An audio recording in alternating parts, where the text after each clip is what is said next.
BJP का Hindutva political campaign अब शायद वोट बैंक नहीं बन सकता है। पीएम मोदी और अमित शाह का चेहरा अब शायद उन्हें इलेक्शन कैंपेन नहीं जितवा सकता है, because BJP lost its only ruling state in the south India. कैसे कांग्रेस जो कि 2014 इलेक्शन के बाद से धीरे धीरे आउट ऑफ पिक्चर जा रहा था, they were able to make a government with majority. उनके सारे बड़े लीडर्स ने रैली करके Rahul versus Modi, Hindu versus Muslim, इन सारे फालतू के टॉपिक्स से पब्लिक का ध्यान हटाकर लोकल इश्यूज पर ले आए।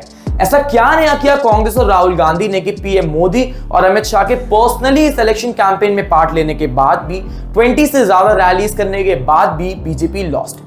देखिए पूरा वीडियो और जानिए कि इसका क्या इंपैक्ट होने वाला है आने वाले 2024 लोकसभा इलेक्शन पर और जितने भी 4 स्टेट इलेक्शन है जो कि इस साल होने वाले। पहला रीजन जिसकी वजह से Congress one was very simple. Starting से ही कांग्रेस ने इस बात को मेक श्योर किया कि ये इलेक्शन मोदी वर्सेस राहुल नहीं बनना चाहिए। ना ही उन्होंने अपने लोकल लीडर्स को हिंदू मुस्लिम और हिंदुत्व वाले इलेक्शन कैंपेन में डाइवर्ट होने दिया। इसकी जगह उनका जितना भी ज्यादा फोकस था वो था लोकल प्रॉब्लम्स, लोकल लीडर्स और लोकल सोल्यूशन पे। कांग्रेस ने इस पूरे इलेक्शन की तैयारी 1 साल पहले से ही स्टार्ट कर दी थी, इसलिए उन्होंने अपने जितने भी टिकट्स थे वो लोकल लीडर्स को दिए।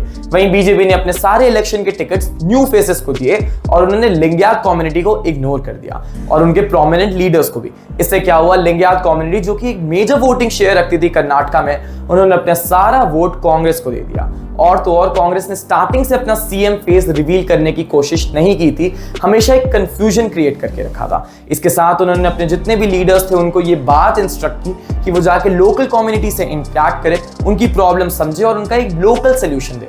Problems like millets, problems in Bengaluru, चाहे वो इंफ्रास्ट्रक्चर हो, ट्रैफिक हो, या फिर अमूल वर्सेस नंदिनी हो, या फिर जितने भी छोटे छोटे प्रॉब्लम्स हो, जितने भी कांग्रेस के लोकल लीडर्स थे उन्होंने इन सब को लोकल तरीके से सॉल्व करने की कोशिश की।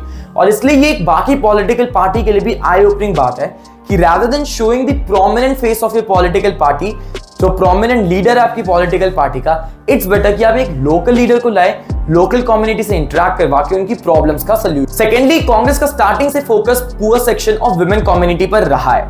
ऐसे तो कांग्रेस ने 500 से भी ज्यादा प्रॉमिसेस किए हैं, पर अगर आप उनका इलेक्शन मैनिफेस्टो उठाकर देखोगे तो उनकी ये 5 मेजर प्रॉमिसेस है। और अगर आप इनको पढ़ोगे तो आपको समझ आ जाएगा कि कैसे कांग्रेस ने अपना पूरा इलेक्शन कैंपेन वुमेन और पुअर कम्युनिटी के अराउंड रिवॉल्व किया है। क्योंकि कांग्रेस को ये बात पता थी कि कर्नाटका में 50 से भी ज्यादा percentage of the voters are women. इसलिए प्रियंका गांधी के जितने भी रैलीज थे, स्लोगन्स थे कि देश हो या प्रदेश हो, आगे तो उन्हें महिला ही बढ़ाएगी। इससे साफ साफ दिखता है कि कांग्रेस ने पुअर सेक्शन ऑफ वुमेन लोगों को टारगेट करने की कोशिश की। और तो और राहुल गांधी की जो भारत जोड़ो यात्रा थी उसका काफी सिग्निफिकेंट इंपैक्ट रहा था पुअर पीपल और अनएम्प्लॉयड यूथ पे। क्योंकि राहुल गांधी की जो भारत जोड़ो यात्रा थी वो कर्नाटका की 20 कॉन्स्टिट्यूएंसी से पास हुई थी। And you will be shocked to know कि 20 कॉन्स्टिट्यूएंसीज में कर्नाटका में कांग्रेस 15 कॉन्स्टिट्यूएंसी में इलेक्शन जीत गई। एंड इसके साथ साथ कांग्रेस ने ये जितने भी poor section of backward community थे उनको ये वादा किया था कि वो उनका रिजर्वेशन का कोटा 50% से बढ़ाकर 75% कर देगी। थर्डली, मुस्लिम वोट बैंक। कांग्रेस ने ये बात स्टार्टिंग से डिसाइड कर ली थी कि वो हिंदू मुस्लिम वाले टॉपिक में डाइवर्ट नहीं होंगे, but they played it smart। एक तरफ उन्होंने केरला स्टोरीज जैसी मूवी को डिस्करेज किया, दूसरी तरफ उन्होंने बजरंग दल को बैन करने की बात की और इसके साथ साथ उन्होंने अपने लीडर्स की फोटोज वायरल की जिसमें वो हनुमान जी की पूजा कर रहे थे। तो इस तरह से कांग्रेस ने ना हिंदू ना मुस्लिम किसी भी कम्युनिटी के सेंटिमेंट्स को हर्ट नहीं किया। पर एग्जिट पोल का रिजल्ट जब ये आया तो इससे ये पता चला कि 88% of the Muslim community voted for the Congress government. पर इन सबका क्या इंपैक्ट होने वाला है? जनरली जो साल का पहला इलेक्शन होता है वो लोगों की सोच और उनकी डिसीजन मेकिंग पावर को डिसाइड करता है और ये एक वेव कैरी फॉरवर्ड करता है बाकी सारे इलेक्शन में।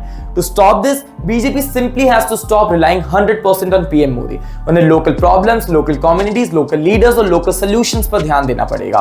और कांग्रेस के लिए ये काफी मोरल बूस्टिंग बात है after Rahul Gandhi got ban from the parliament.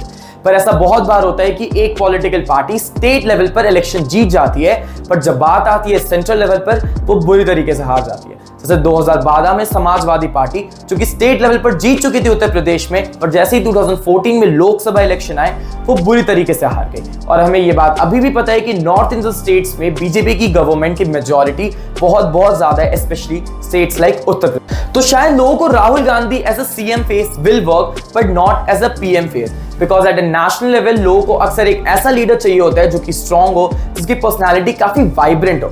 और इस टाइम पे it is by far our PM Modi. और जो रियल रीजन था जिसकी वजह से BJP lost this election was simple, उनके 4 साल का पुअर एडमिनिस्ट्रेशन। पर एट लास्ट उन्होंने सोचा कि वापस से वो एक इलेक्शन को पीएम मोदी के फेस पर जीत जाए, पर ऐसा नहीं हुआ, क्योंकि स्टेट इलेक्शन में local issues are always more important than the national issues. Thank you.